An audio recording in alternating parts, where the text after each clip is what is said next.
Hello hello বন্ধুরা, আমি Ambar and welcome to my channel. এতদিন ধরে আমি যা ভিডিও করেছি সবকিছু ডিএসএলআর ক্যামেরাকে নিয়ে করেছি। আজকে আমি একটা চ্যালেঞ্জ নিয়ে ফেলেছি। তো সেটা কি? সেটা হচ্ছে আমি আজকে মোবাইলে ল্যান্ডস্কেপ ফটোগ্রাফি করে দেখব। আমি একটা জায়গায় যাব যেখানে আমি অলরেডি গেছি, আর সেখানে আমি তোমার ক্যামেরা দিয়ে আমি ফটো তুলে এসেছি, বাট সেখানে আমি মোবাইল নিয়ে যাব আর একদম সেম প্রিপারেশনে আমি একটা ফটো তুলে দেখানোর চেষ্টা করব। আমরা একটা বড় ভুল করি, আমরা যখন মোবাইলে ফটো তুলতে যাই তখন আমি ভাবি যে মোবাইলে যখন ফটো তুলছি তখন একটা ব্যাপারটা পুরো ক্যাশ, মানে আমার পকেটেই আছে মোবাইল। যখন গেলাম এই শপিং এ যাচ্ছি বা গ্রসারিতে যাচ্ছি আর হঠাৎ করে দেখলাম যে কত সুন্দর সূর্য উঠছে বা সানসেট হচ্ছে, ব্যাস আমি সঙ্গে সঙ্গে একটা ফটো ক্লিক করে নিলাম। তারপরে মনে হলো যে না, আমি এবার এই সানসেট বা সানরাইজটাকে প্রপার ওয়েতে আমার ছবিটা তুলতে হবে। তখন আমি কি করব, একদম সেই বড় ক্যামেরা, তারপর ট্রাইপড সব কিছু নিয়ে তখন যাব। তো এই যে চিন্তা ভাবনাটা, এইটাকে আমাদের চেঞ্জ করতে হবে যে যদি মোবাইলেও আমাদের তুলতে হয় তাহলে আমাদের ফটোগ্রাফির যত বাকি জিনিসগুলো সবকিছু মেনটেন করেই করতে হবে। মোবাইল, ক্যামেরা এগুলো হচ্ছে টুল, কিন্তু ফটোগ্রাফি যেটা ল্যান্ডস্কেপ ফটোগ্রাফি, সেটা কিন্তু এর থেকে অনেক বড় জিনিস। যে কোনো ফটো শুধুমাত্র একটা টুল, মানে একটা জাস্ট মোবাইল ইউজ করলে বা একটা খুব দামি ক্যামেরা ইউজ করলে যে হয়ে যায়, সেটা একদমই কিন্তু না। তো এই ফটোটা তোলার জন্য আমরা কি করব, আমি একদম কালকে ভোরবেলা আমি উঠবো, যেমন আমি যাই ফটো তুলতে, ট্রাইপড আমাকে নিতে হবে। আমি মোবাইলের যে একটা স্পেশাল ট্রাইপড যেটাতে মোবাইল হোল্ড করতে পারে, সেই আমি ট্রাইপড আমি নেব, আর একদম সানরাইজের আগে সেই জায়গাটায় আমি পৌঁছে যাব। তাহলে চলো এই জায়গা থেকে সরাসরি ফিল্ডে চলে যাওয়া যায়।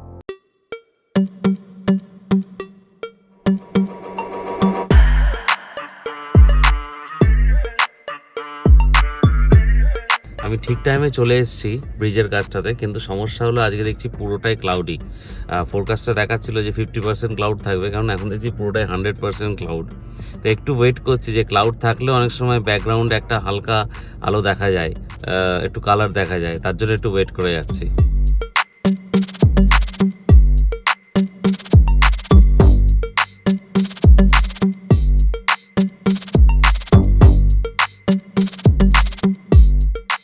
সেম জায়গাটাই চলে এসেছি, ব্রিজ দেখা যাচ্ছে, কিন্তু মুশকিলটা হলো এই জায়গাটায় যে আগের দিন যে সুন্দর একটা সানরাইজ দেখা যাচ্ছিল সেটা আজকে দেখা যাচ্ছে না।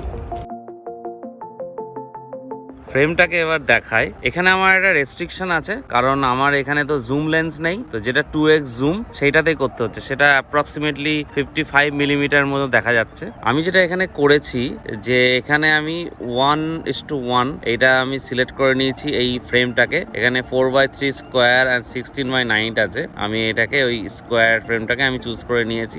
আর এই এক্সপোজারটাই ভাবছিলাম একটু বাড়াবো না কমাবো। আমি একটুখানি কমের দিকে থাকাই ভালো, কারণ আমি অ্যাটলিস্ট অবশ্য আবার যদি বেশি কমিয়ে দিই তাহলে ব্রিজের কোনো পোর্শনটাই আসবে না।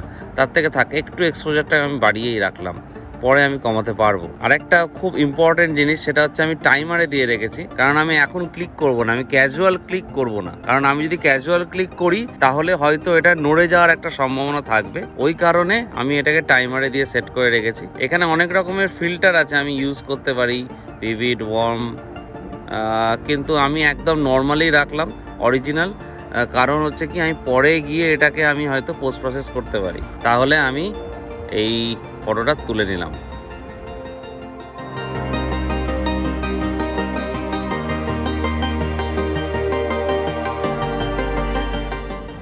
আজকে ওয়েদার এরকমই, পুরোটাই ক্লাউডি। এটা তো কোনো মোবাইল বা ক্যামেরার কোনো দোষ না, এটা হচ্ছে আমাদের কপাল। আগের দিন এসেছিলাম, অসাধারণ কালার ছিল, কিন্তু আজকে একদম পুরোটা ক্লাউড হয়ে গেছে।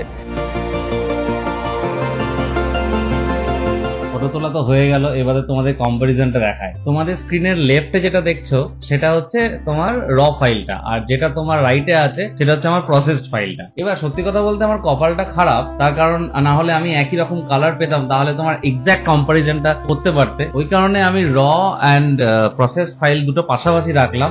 এর থেকে তুমি বুঝতে পারছো যে আমি কতটা র থেকে আর জেপেগে প্রসেস কতটা করছি। তো মানে কনক্লুশন টানতে গেলে এটাই আমি বলবো যে ল্যান্ডস্কেপ ফটোগ্রাফিতে ছবিতে ক্যামেরার গুরুত্ব তো আছে, কিন্তু ওটা আমি বলবো 20%। 80% যে বড় জায়গাটা, সেই বড় জায়গাটা কিন্তু নিয়ে রেখেছে হচ্ছে তোমার ফটোগ্রাফি স্কিল।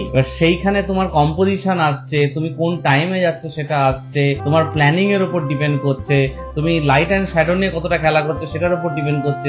তো অনেক কিছু আছে, এবং আমি এইটুকুনি বলতে পারি যে তোমরা যদি আমার সঙ্গে ফলো করতে থাকো, আমি যেরকম ফটো আমি ক্যামেরায় তুলছি অলমোস্ট সেই রকম ফটো তুমি মোবাইলেও তোলা তুমি দেখা শুরু করবে। তো যারা এই চ্যানেলে ফার্স্ট টাইম এসছো, প্লিজ সাবস্ক্রাইব করো চ্যানেলটাকে। আর আমার ভিডিওটা ভালো লাগলে, তোমরা যারা সবাই দেখছো, প্লিজ লাইক করো, কমেন্ট করো। আর যদি কিছু ভালো না লাগে তাহলে কমেন্টে জানাও তোমাদের কি ভালো লাগলো না, আমি সেই রকম ভিডিও আমি বানাবো। তোমাদের like and comment and subscribe করলে আমার কি হয়, আমার একটা সেই এন্থু জাগে যে না, তোমার এইসব ভিডিওগুলো দরকার, আমি সেরকম ভিডিও বানাবো। তাহলে আজকে এই পর্যন্তই, আবার নেক্সট টাইমে নতুন কোনো কিছু কনসেপ্ট নিয়ে আবার চলে আসবো। চলো আজকের মতো তাহলে বাই।